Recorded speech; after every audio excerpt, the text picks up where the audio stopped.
Viewers at home, you are welcome to my presentations on sub-subsidiaries. Sub-subsidiaries.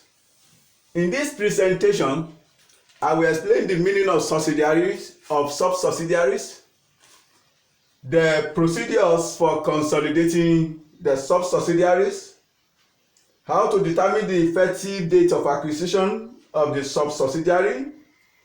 I will as well consider the determination of the effective interest on the acquisition of the sub-subsidiary, the calculation of goodwill and the retained earnings, and I will equally solve questions from examination questions. I will solve past examination questions. Please don't forget to like and subscribe to keep up with my upcoming lectures. So, sub-subsidiary. Sub-subsidiary is an entity that is controlled by another entity, which itself is subsidiary of the parent. An entity that is controlled by another entity, which itself is subsidiary of the parent. So that is sub-subsidiary. An entity that is controlled by another entity, which itself is subsidiary of the parent, is said to be a sub-subsidiary. So the procedures for consolidating the sub-subsidiaries. Procedures for consolidating the sub-subsidiaries. Number one is to draw the group structure. Draw the group structure. Draw the group structure. 2. Determine the effective date of acquisition of the sub-subsidiary. Determine the effective date of acquisition of sub-subsidiary. The third step. So what do we mean by effective date of acquisition of the sub-subsidiary? Effective date of acquisition is the date the parent company gain control of the sub-subsidiary company. The date the parent company gains the control of the sub-subsidiary company is said to be the effective date of acquisition of sub-subsidiary. The third step is to determine the effective interest of the parent in the sub-subsidiary company. Determine the effective interest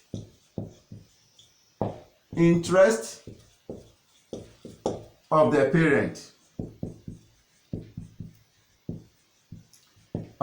company in sub-subsidiary company.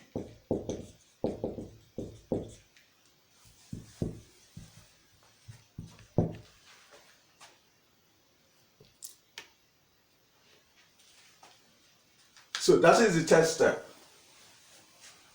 You determine the effective interest of the parent in the sub-subsidiary company.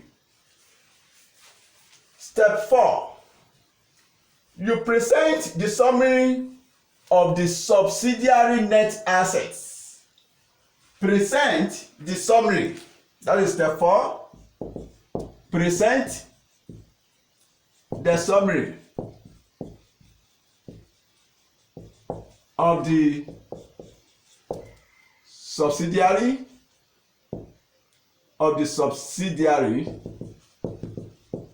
net assets. Present the summary of the subsidiary net assets. I've told you, if you have watched my previous lectures, I've told you that the net assets are equity. The net asset, when we say net asset, we mean the equity of the entity. 5. Calculate the goodwill. Okay, present, let me say 5. Present the summary of the net assets of sub-subsidiary company.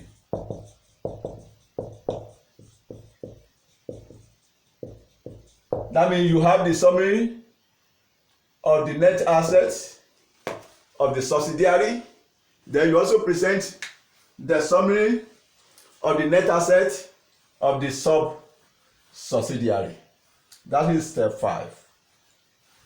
Step 6. Calculate the goodwill on acquisition of subsidiary and sub-subsidiary. Calculate the goodwill on acquisition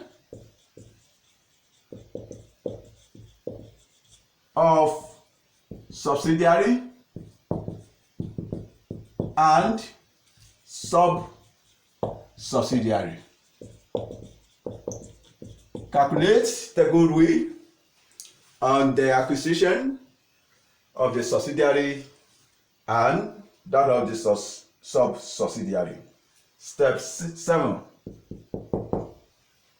Calculate the non-controlling interest. Calculate the non-controlling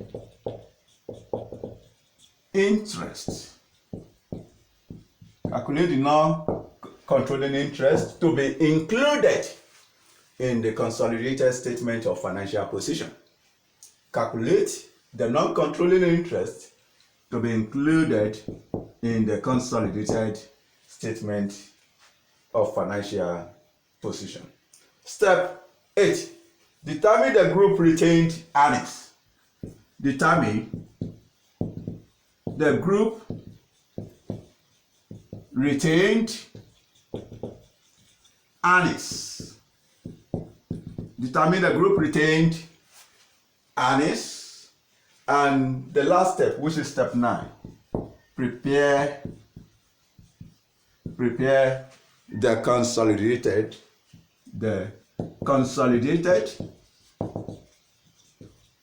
statement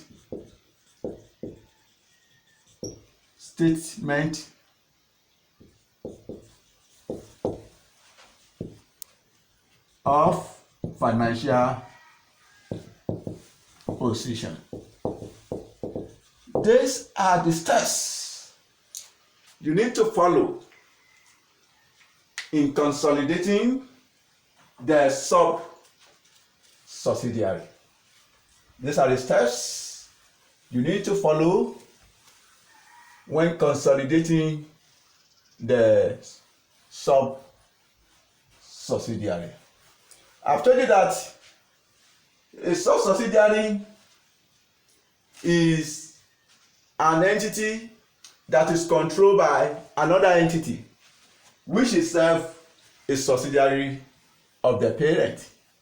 An entity that is controlled by another entity, which itself is subsidiary of the parent, is said to be the sub-subsidiary. Take for instance, HPLC.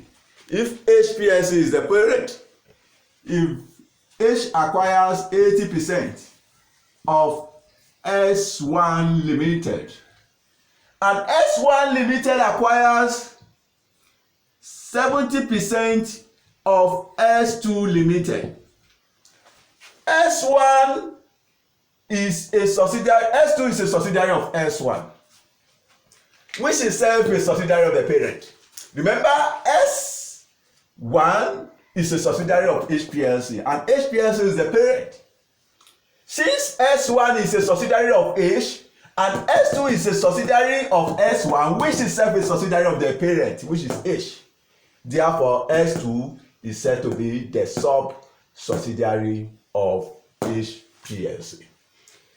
Since S1 has gained the control of S2, therefore, HPLC will be exercising an indirect control over S2.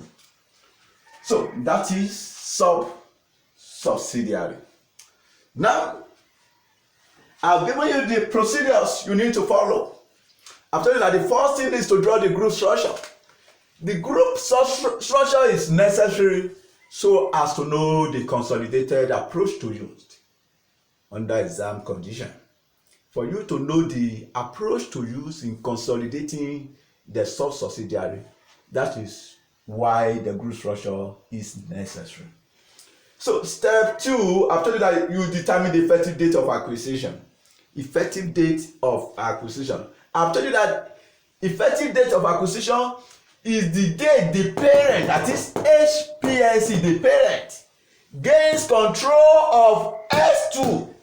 The day the parent gains control of S2 Limited, that is the effective date of acquisition. Now, I want to consider how to determine the effective date of acquisition of sub-subsidiary. Effective date of acquisition of sub-subsidiary. So, I want to illustrate that. HPLC acquired 60% of S1 Limited on 1st of July 2015. When the retained earnings of S1 Limited were 2 million. Remember, HPLC acquired 60% of S1. Now, let's draw the growth structure. HPLC acquires 60% of X1 Limited. And what is the date of acquisition? HPLC acquired 60% of S1 Limited on 1st of July 2015. The date of acquisition is 1st of July 2015. It is 1st of July 2015 that HPLC gained control of S1 Limited. Since H gains control of S1, this is the effective date of acquisition of S1, that is 1st of July 2015. Yes. When the retained earnings of S1 Limited were 2 million, this 2 million represent the pre-acquisition retained earning, which is $2 million. $2 million. That is the pre-acquisition retained earnings. On the same 1st of July 2015, S1 acquired 70% of S2 Limited. So S1 acquired 70% of S2 Limited on the same 1st of July 2015. When the retained earnings of S2 Limited stood at 1.2 million. The retained earnings of S2 retained earnings is $1.2 million. $1.2 million. Now, the requirement is you are to determine the effective date of acquisition. The effective date of acquisition of S1 and S2, that is the effective date of acquisition and the pre-acquisition retained earnings. So the effective date is 1st of July 2017. The effective date of acquisition of S1 is 1st of July 2015, and the effective date of acquisition of S2 is 1st of July 2015. Because S1 gained control of S2 as of 1st of July 2015, which is also the date the parent gains control of S1. So the pre-acquisition retained earnings of S1 is 2 million and the pre-acquisition retained earnings of S2 is 1.2 million. So that is the solution to illustration 1. Illustration 2. Illustration 2. You were told that HPLC acquired 60% of S1 Limited on 1st of January 2012.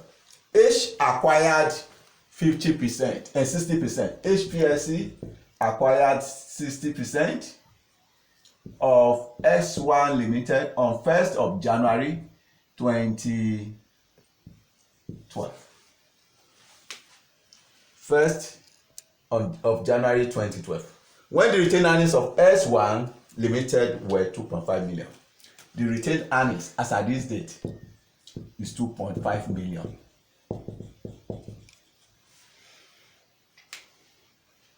and that is the date H gains control of S1. So go further from there. On 1st of July 2016, S1 Limited acquired 70% of S2 Limited. So S1 acquired 70% of S2 Limited on 1st of July 2016. 1st of July 2016. When the retained earnings of S2 Limited stood at $1.8 million, retained earnings as at this date is $1.8 million. The retained earnings of S2 Limited as at 1st of January 2012 was $2.2 million. Retained earnings of S2 as at 1st of January 2012 is $2.2 million. Remember, S1 hasn't acquired S2 as at 1st of January. They have not acquired S2 as at this date.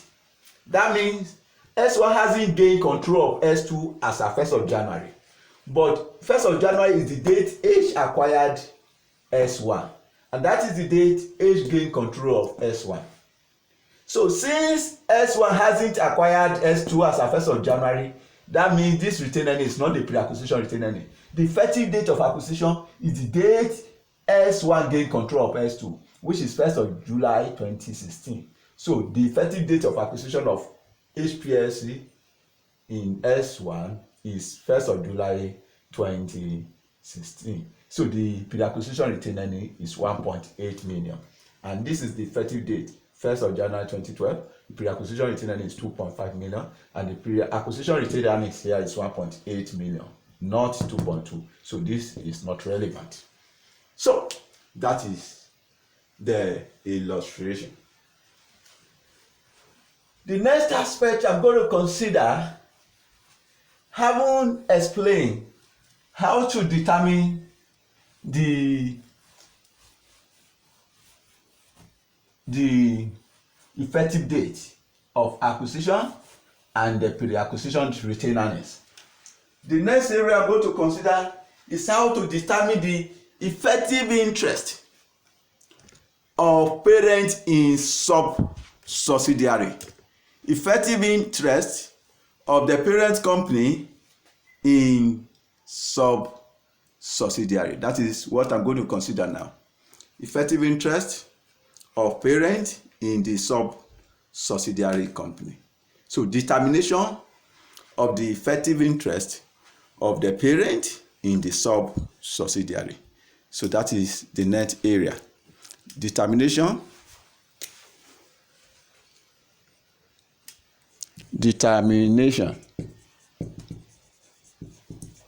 of effective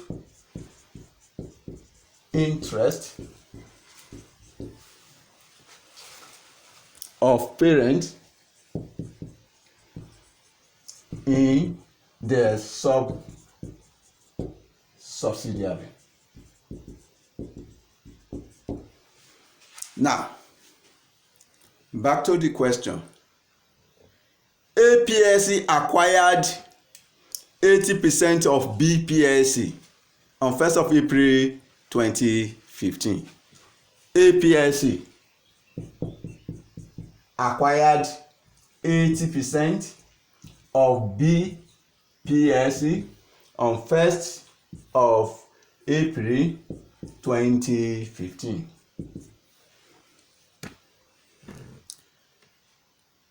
First of April 2015 for $500,000. When the retained earnings of BPLC were $50,000, retained earnings as at this date is $50,000. So that is the pre-acquisition retained earnings of BPLC as at the date A gains control of BPLC. So on 1st of July 2016, BPLC acquired 70% of CPLC for $300,000. B acquired 70% of C. 70% of C as at 1st of July 2016. 1st of July 2016, BPSC acquired 70% of CPSC for 300,000 when the retained earnings of CPSC was 40,000. That retained earnings as at this date was given to be 40,000.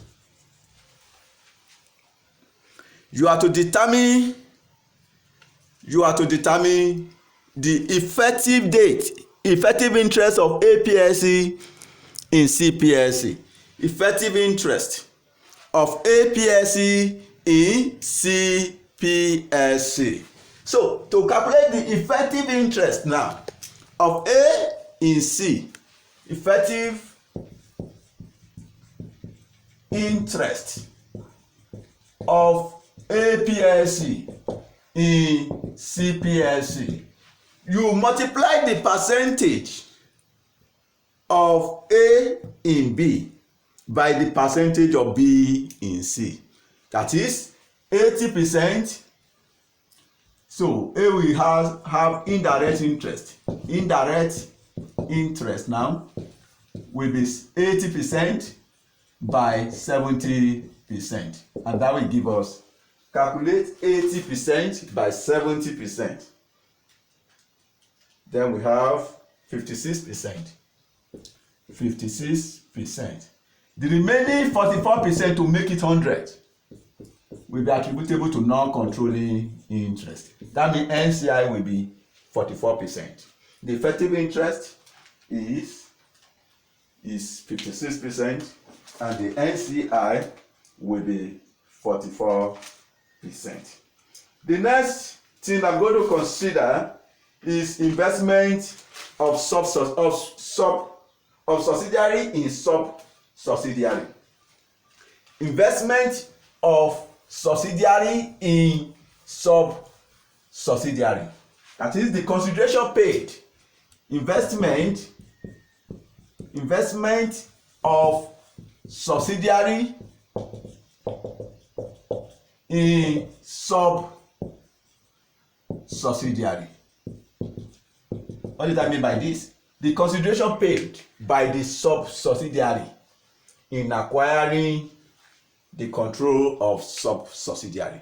This consideration will be apportioned between the parent for goodwill purpose and non-controlling interest.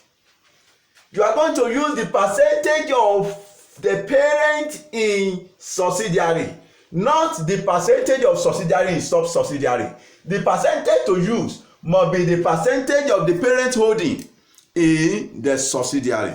You know, it is B that pays the shareholders of C in acquiring the control of C.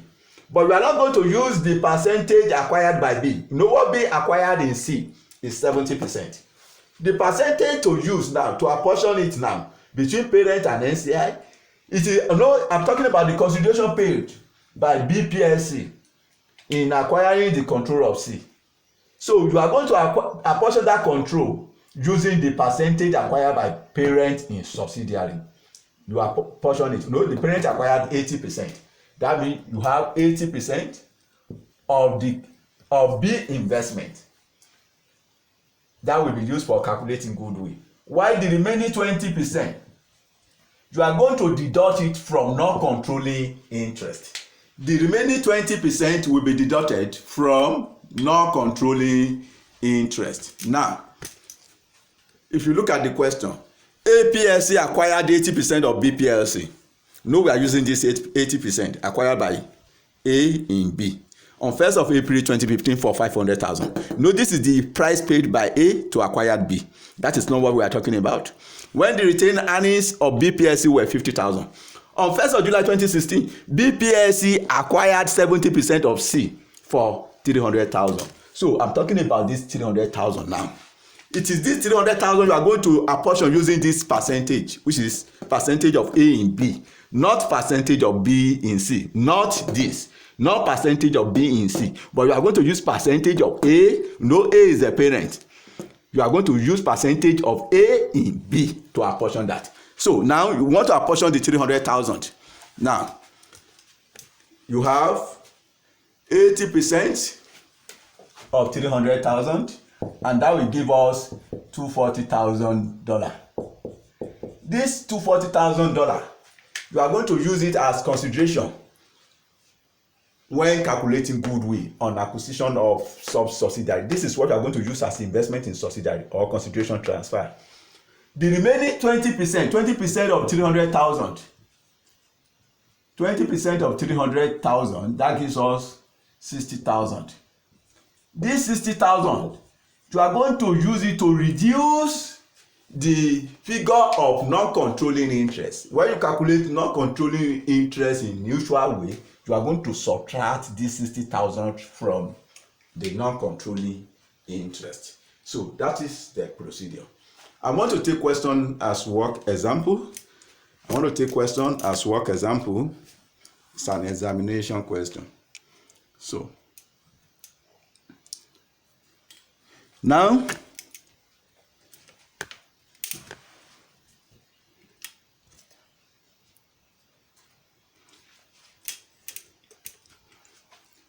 the question, you have the draft statement of financial position of Ondo PLC,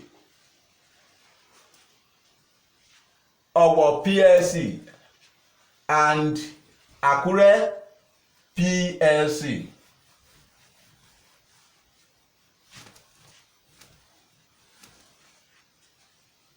On 31st December 2022 were as follows. Please, the knowledge required on this topic, that is sub-subsidiary, I believe is a knowledge brought forward from my previous lectures. Please try to go over the previous lectures. No, I'm not repeating the summary of the subsidiary net asset. I'm not repeating the calculation of goodwill and the calculation of non-controlling interest, because I believe you will have been familiar with that from our previous lectures or your financial reporting. So, financial reporting class. So you are given assets. Our assets include non-current assets. You also have investment at cost. 180,000 shares in our PLC, that is 240,000. 160,000 shares in Akure PLC, that is 220,000. Then you have current asset as given.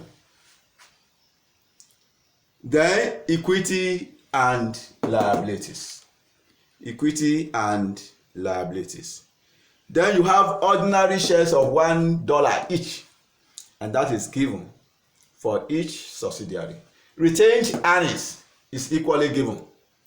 Then you have current liabilities, which include payables, 60,000, 70,000, and 50,000 respectively.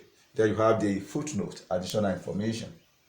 Ondo PLC acquired its shares in our PLC on 1st of April 2022, when the reserves of our PLC stood at $80,000, and our PLC had acquired its shares in Akure PLC on 1st of January 2022, when the reserves of Akure PLC stood at $50,000. The reserves of Akure PLC as of 1st of April 2022 was $60,000. 2. It is the group policy to measure non-controlling interest at fair value at the date of acquisition. At fair value at the date of acquisition.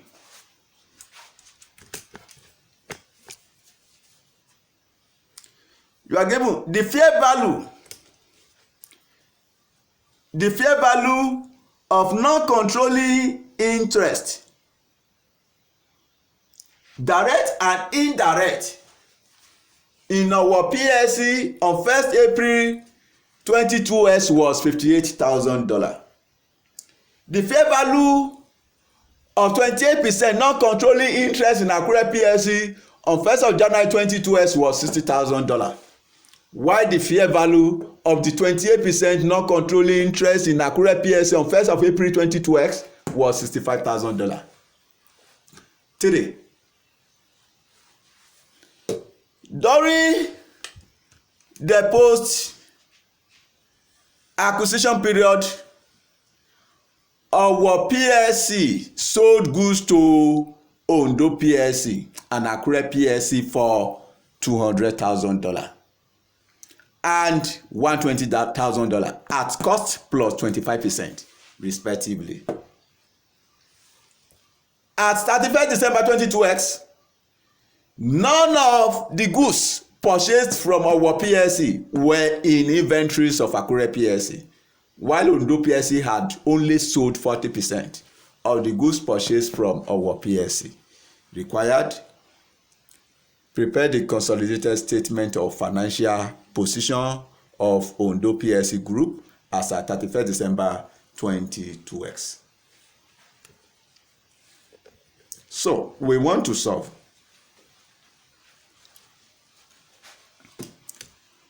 Now, the first thing is to draw the group structure. But before you can draw the group structure, you must have calculated the percentage of acquisition.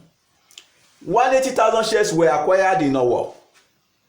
And what is the total shares of Owo? Remember, Owo is in the second column, Owo PLC, while Akure is the last column. Now, 180,000 shares were acquired in Owo. Out of how many shares of Owo? Owo is having 200,000 shares. Ondo is having 160,000 shares. Akure is having 200,000 shares. That means from 200,000 shares, Ondo acquired 180,000 shares. From 200,000 shares, 180,000 shares were acquired. Percentage of acquisition. Ondo in Owo, and that is 180,000 shares were acquired from 200,000 shares times 100. That gives us 90%.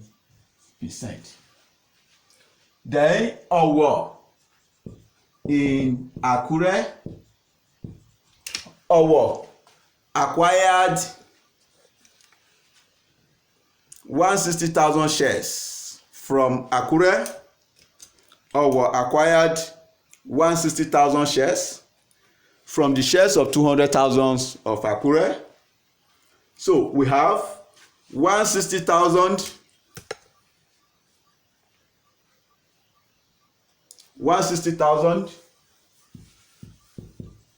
over 200,000 times 100. That will give us 80%. We have calculated the percentage of shares acquired. The next thing is to draw the group structure. You draw the group structure. That is the next thing, the group structure. Now you were told that Ondo PLC acquired its shares in our PLC on 1st of April 2022X. So Ondo acquired Owo. Then percentage of acquisition now of Ondo in Owo. So we have Ondo PLC acquired 90% as calculated, 90% of Owo PLC. And the date of acquisition is 1st of April 22X. 1st of April 22X. That is the date of acquisition. When the reserves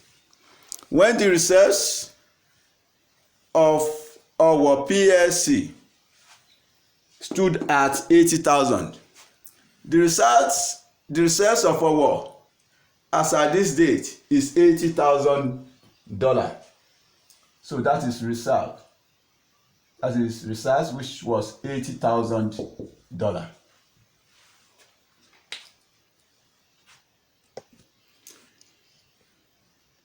The question went further by saying that and our PLC had acquired its shares in Akure PLC on 1st of January 22x. Our had acquired the shares in Akure on 1st of January 22x when the reserves of Akure stood at 50,000. Our had acquired Akure. Our had acquired what our acquired from Akure is 80% as calculated above.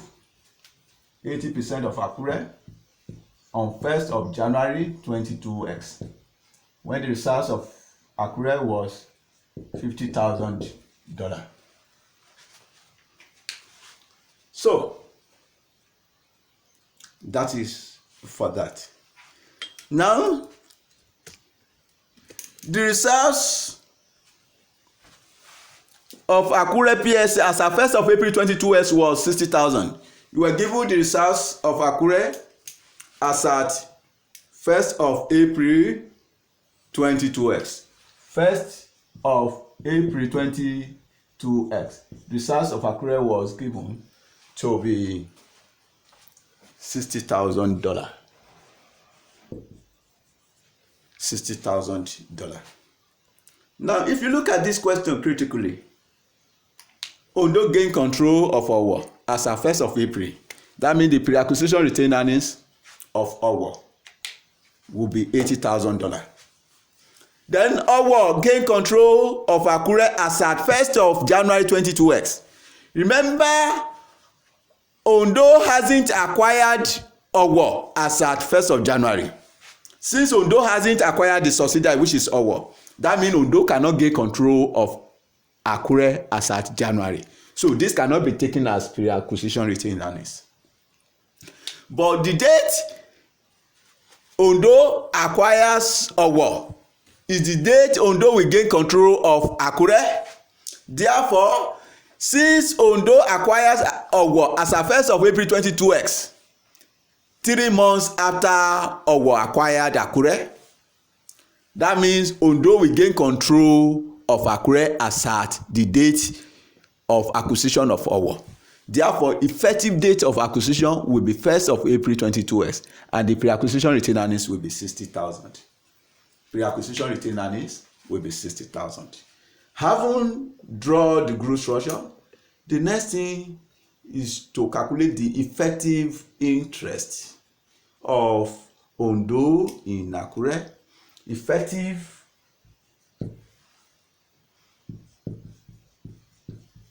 interest of Ondo PLC in Akure PLC, and that will be 90%. Sorry, Ondo acquires 90% as calculated above. 90% by 80%. The percentage of acquisition, you have 90 and this is 80. So effective interest now, you have indirect interest, which will be 90% by 80%, and that gives us 72%. That means the remaining ones, which is 28%, will be attributable to NCI. Total 100%. Now, having calculated the effective interest on acquisition of the subsidiary, the next thing is to present the summary of the subsidiary net asset. The summary of the subsidiary net asset. Summary of the subsidiary net asset. Summary, let me say working 2. Summary of our PLC's net assets. I've told you that net assets are equity. You are going to have for post acquisition. Post acquisition, you will have for date of acquisition, then date of consolidation. I've told you that net assets are equity. Equity of Owo is what we need now. Equity of Owo. Our equity, we have ordinary shares. Ordinary shares of Owo, we have 200,000. And retained earnings of Owo, we have 340,000. Ordinary shares of 200,000. Ordinary shares of Owo, 200,000. Then we also have retained earnings of 340,000. Now, the one at the date of acquisition, your ordinary shares will still be 200,000, and this will be nil. But for reserves, the reserves of Owo, as at the date of acquisition, the pre-acquisition reserves is 80,000 as identified earlier. So this 80,000 is the pre-acquisition reserves. If you put that 80,000 under pre-acquisition reserves, you subtract 80,000 from 340,000. We have 340,000 minus 80,000. That will give us 260,000. The post-acquisition profit is 260,000. Then, back to the note. Note 1. You were told Ondo PLC acquired its shares in our PLC on 1st of April 2022 when the reserves of our PLC stood at 80,000. This is pre-acquisition reserves. And our PLC had acquired its shares in Akure PLC on 1st of January 2022 when the reserves of Akure PLC stood at 50,000. The reserves of Akure PLC as at 1st of April 2022 was 60,000. It is the group policy to measure non-controlling interest at fair value at the date of acquisition. And you were told that the fair value of non-controlling interest, direct and indirect in our PLC on 1st of April 2022 was 58,000. That is the fair value of non-controlling interest. The fair value of 28% non-controlling interest in Akure PLC on 1st of January 2022 was 60,000. Why the fair value of 28% non-controlling interest in Akure PLC on 1st of April 2022 was 65,000. That is for that. Then note 3. During the post-acquisition period, our PLC sold goods to Ondo PLC and Akure PLC for 200,000 and 120,000 at cost plus 25%. This is intergroup transfer of inventory.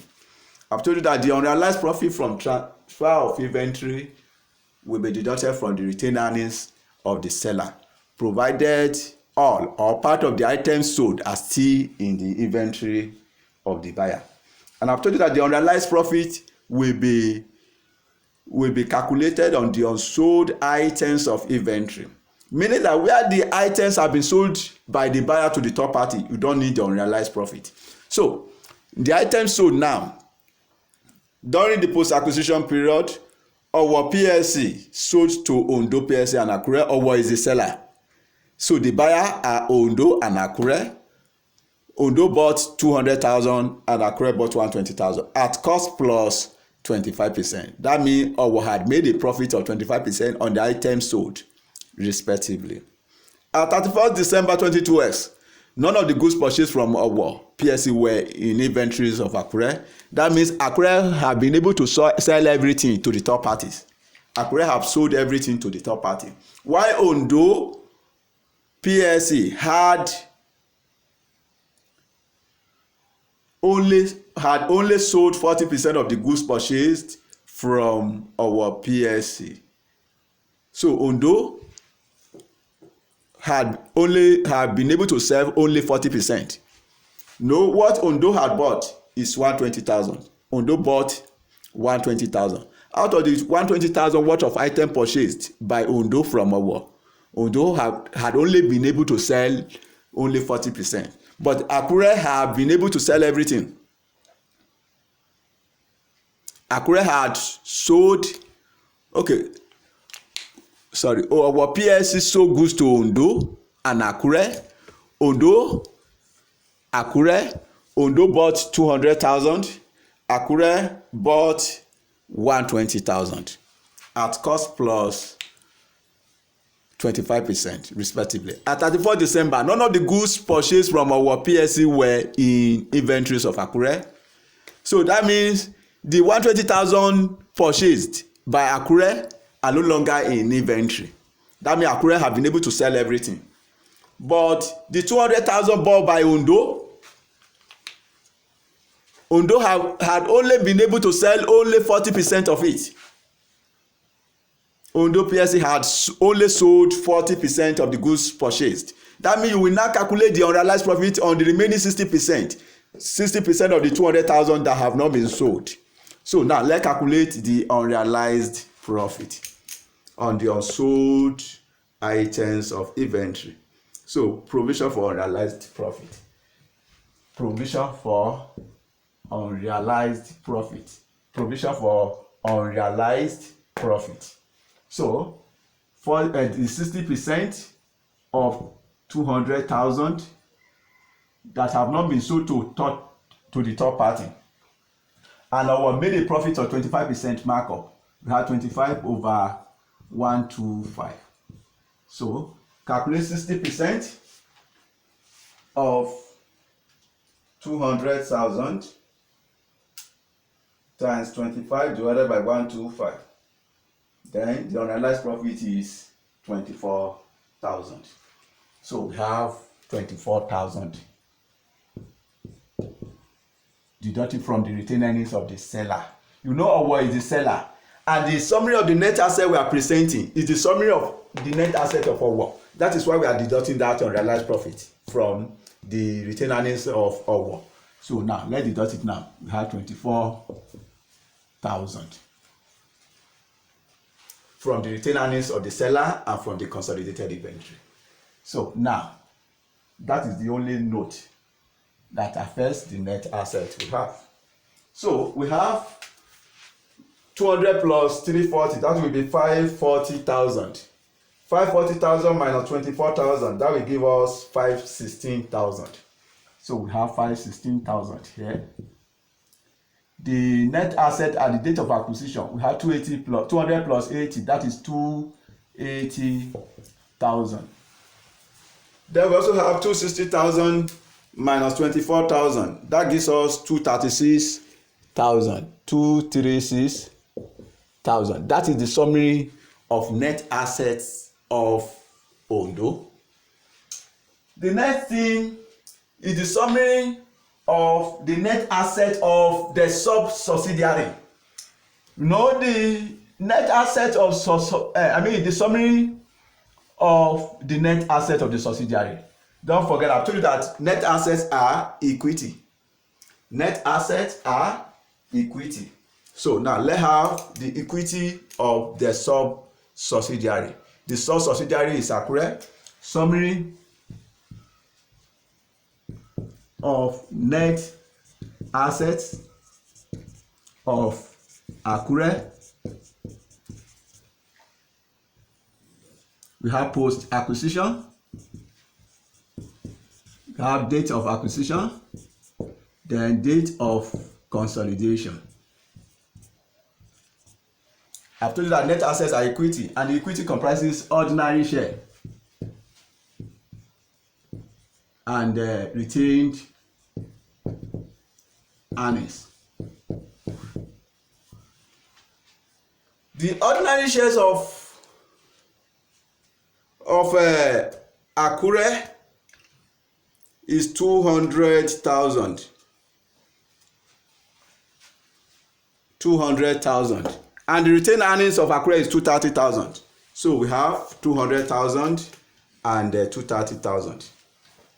200,000 and 230,000. And the pre-acquisition retained earnings has been identified earlier. The pre-acquisition retained earnings has been identified as 60,000. So you are going to put that 60,000 under the date of acquisition, since that is the pre-acquisition, and here you still have 200,000. If you subtract 200,000 from 200,000, post-acquisition will be nil. 230,000 minus 60,000, that will be 170,000. So the total of this will be 430,000. There are no other notes. This one will be 260,000, and this will be 170,000. That is the summary of the subsidiary net assets. Now, having done that, the next thing is to calculate goodwill on acquisition. Goodwill on acquisition of Owo. Let's first of all calculate that of acquisition of Owo. Goodwill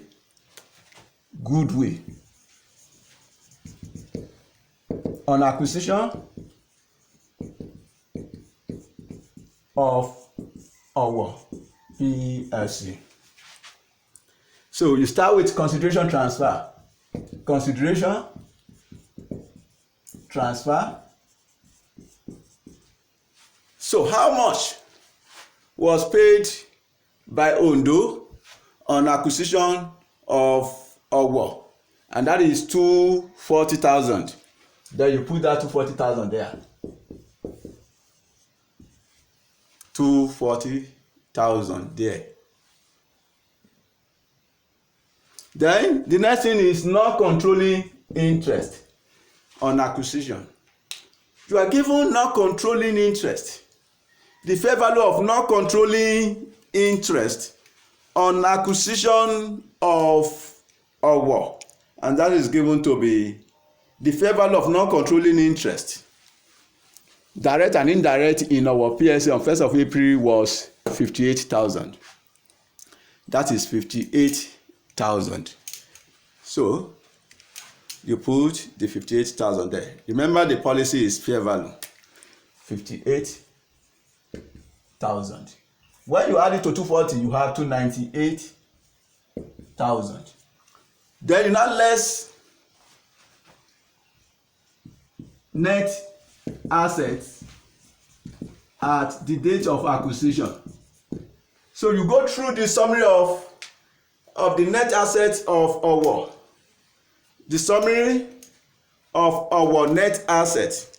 The net assets of Owo at the date of acquisition, we had 280,000. Then you put that 280,000. That is the net asset at the date of acquisition, 280,000. So if you put the 280,000, you subtract 280,000 from 298,000, then you have 18,000. That is the goodwill on acquisition of Owo. Goodwill on acquisition of Owo. Then you also calculate goodwill on acquisition of Akure. Don't forget, I've told you that the consideration paid by Ondo in acquiring, the consideration paid by Owo in acquiring control or in gaining control of Akure, I said that consideration will be apportioned between the parent and the NCI. How much was paid by Owo in acquiring the shares of Akure? Owo pays 220,000. These 220,000 will now be apportioned between the parent and NCI. I've told you that you are going to use the percentage of the parent holding, which is 90%. So when you are calculating goodwill on acquisition of Akure, you are going to use 90% of that consideration, which is 220,000. So we have 90% of that. So we have acquisition of Akure PLC. So we have the cost or the consideration transfer. You use 90% of that investment, which is $220,000. So when you calculate 90% of 220,000, then that will give you 198,000. 198,000. 90% of 220,000 giving us 198,000. Then you now have NCI, the non-controlling interest. The non-controlling interest to consider is the NCI as at the date the control was achieved. You know, the parent, that is Ondo, gain control of Akure as at 1st of April 22X. It is the NCI as at that date that will be used. If you look at the question critically, you are given two figures of NCI. So you have to look for the one as at the date the control was achieved. You were given two NCI on acquisition of Akure. You were told in our PS on 1st of April 22X was 58,000. The fair value of 28% non-controlling interest in Akure PLC on 1st of January. As at 1st of January, the control have not been achieved. That is why this 60,000 will not be considered as our NCI, because Ondo hasn't gained the control of Akure as at 1st of January. So this 60,000 is not relevant. Why the fair value of the 28% non-controlling interest in Akure PLC on 1st of April 22X was 65,000. This is the fair value of the NCI as at the date the control was achieved. So that means the fair value of NCI to use in the consolidated statement of financial position will be 65,000. So you put that 65,000. So we have 65,000. When you add 65,000 to 198,000, you have 263,000. 263,000. Then you now less fair value of net assets at the date of acquisition. The fair value of Akure net assets as at the date of acquisition, and that is given to be 260,000. That 260,000 will be used. So when you deduct the 260,000 from 263,000, then you have 3,000. That is the goodwill on acquisition of Akure. Goodwill on acquisition of Akure. Therefore, you are going to aggregate the goodwill on acquisition of Owo and goodwill on acquisition of Akure to obtain the consolidated goodwill. Consolidated goodwill. Remember, the goodwill on acquisition of Owo, we got 18,000. And goodwill on acquisition of Akure, we have 3,000. When you add the 18,000 and the 3,000, then you have 21,000. This 21,000 is the amount of goodwill that will appear in the consolidated statement of financial position. Then the next thing will be non-controlling interest. The non-controlling interest that will appear in the consolidated statement of financial position. So non-controlling interest. Non-controlling interest. Non-controlling interest. So you have NCI at acquisition. NCI at acquisition of our PLC, Akure PLC. NCI at acquisition, the fair value of NCI on acquisition of our, we had 58,000. and that of Akure 65,000 as used there earlier. Then you now have NCI share of post acquisition, NCI share of post acquisition profit or retained earnings of Owo and that of Akure. Remember, parents acquired, Ondo acquired 90% of Owo. That means the remaining 10% will be attributable to NCI. 10% of the post-acquisition profit of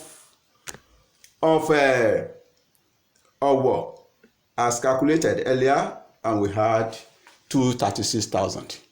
So 10% of 236,000, that is what we are going to consider as post-acquisition profit, 236,000. And that will give us 23,600.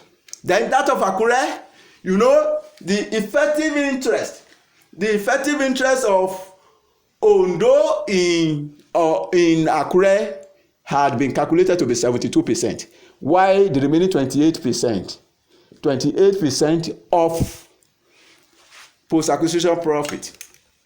And the post-acquisition profit of Akure, if you go to the summary, through the summary of Akure net asset, we had 170,000.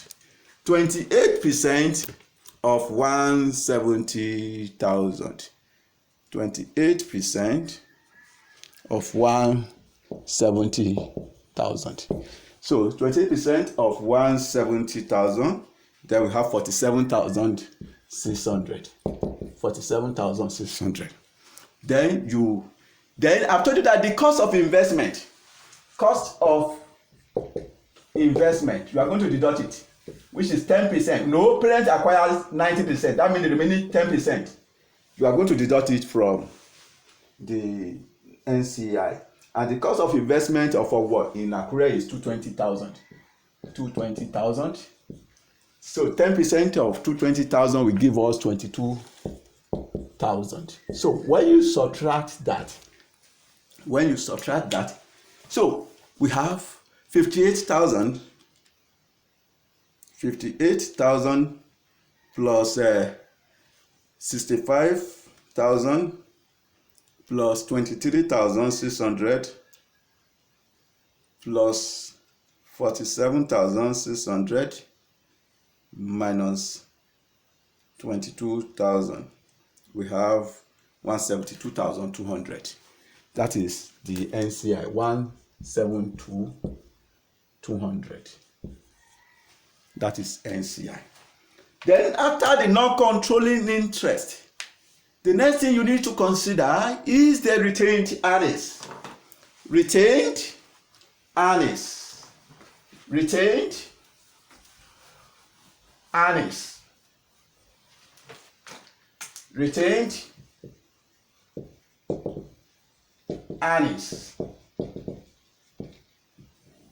You start with the retained earnings of the parent, and the parent is Ondo. Ondo retained earnings as per statement of financial position. Ondo retained earnings as per statement of financial position. Statement of financial position. You go through the financial position, statement of financial position of Ondo, and the retained earnings of Ondo is 390,000.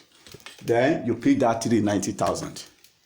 So 390,000. Then now have Ondo share of post acquisition retained earnings of the first subsidiary is Owo. The first is Owo. And the next one is Akure. Ondo acquired 90% of Owo. And the effective interest of Ondo in Akure is 72%. So the post-acquisition profit. The post-acquisition profit, you go through the summary of Akure net asset. Our net asset. The post-acquisition is 236,000. 236,000. So we have 90% of 236,000.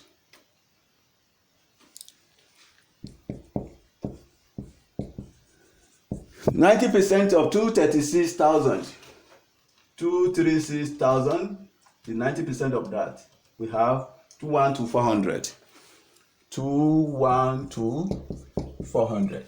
Then 72%, the post-acquisition profit of Akure. If you go through Akure, the summary of Akure net assets, and we have 170,000. 170,000. So 72% of 170,000. 72% of 170,000. Then that gives us 122,400. 122,400. You aggregate it in order to get the post acquisition. In order to get the retained earnings that will appear in the consolidated statement of financial position. So now let's aggregate it. 122,400 plus 390,000. Then that will be 724,800. 724,800. Finally, having considered all the necessary adjustments, the next thing is to prepare the consolidated statement of financial position. All adjustments, all the necessary adjustments have been considered, so you can now prepare the consolidated statement of financial position. So we now have Ondo Group, Ondo PLC Group, Ondo PLC Group, Ondo PLC Group, Consolidated Statement of Financial Position as at 31st December 22X. So the first item will be asset. As part of our asset, as part of our asset, this is non-current asset. So you have non-current assets. Non-current assets. So that of Ondo, we have 210,000. That of 250,000. And that of Akure, 360,000.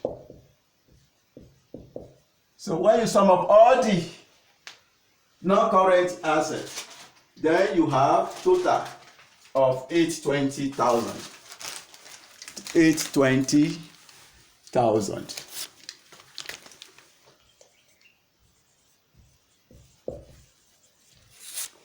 After non-current assets, as part of our non-current asset, we have goodwill. Goodwill is part of the non-current asset. And goodwill has been calculated. Goodwill. And our consolidated goodwill, we've obtained 21,000. 21,000. When you add it, you have 841,000. 841,000. Then after that, you have current assets. Current assets. So we have 160,000 plus 140,000 plus 120,000. 160,000 plus 140,000 plus 120,000.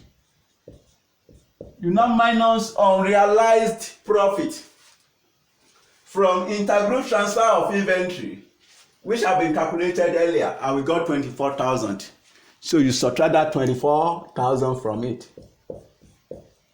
So 160,000 plus 140 plus 120,000 minus 24,000, and that will give us 396,000.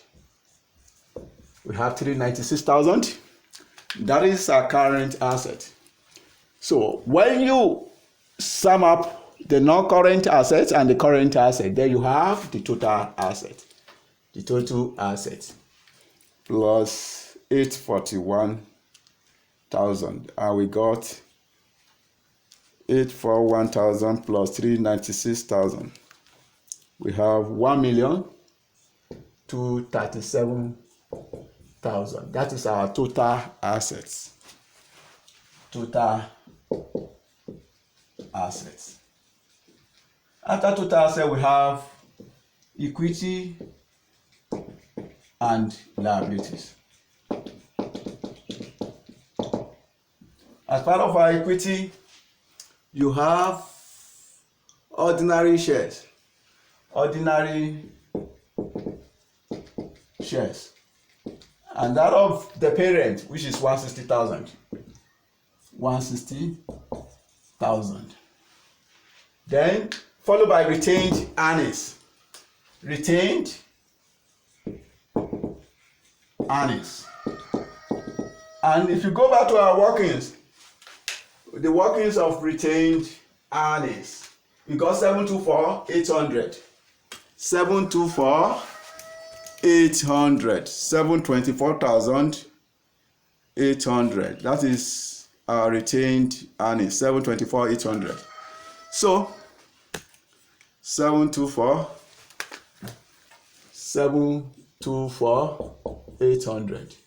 So when you add 724,800 plus 160,000, we have 884,800. That is the equity attributable to the parent. Equity attributable to the owners of the parent company. After that equity, then you have the non-controlling interest. Non-controlling interest as calculated earlier. The non-controlling interest, and we got 172,200. That is our non-controlling interest, 172,200. So if you put that 172,200, then we have 172,200. Then 172,200. Then we have total equity of 1,057,000.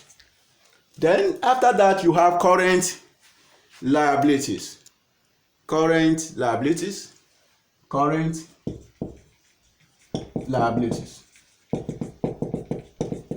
The only current liabilities we have is payables. The payables is the only current liabilities we have. The payables, we have payables 60,000 for Ondo,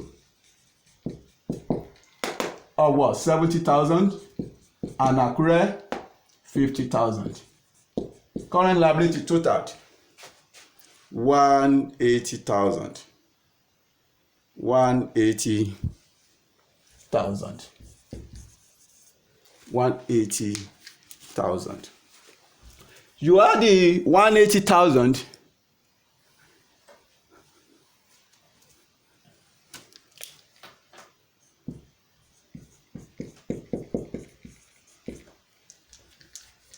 180,000.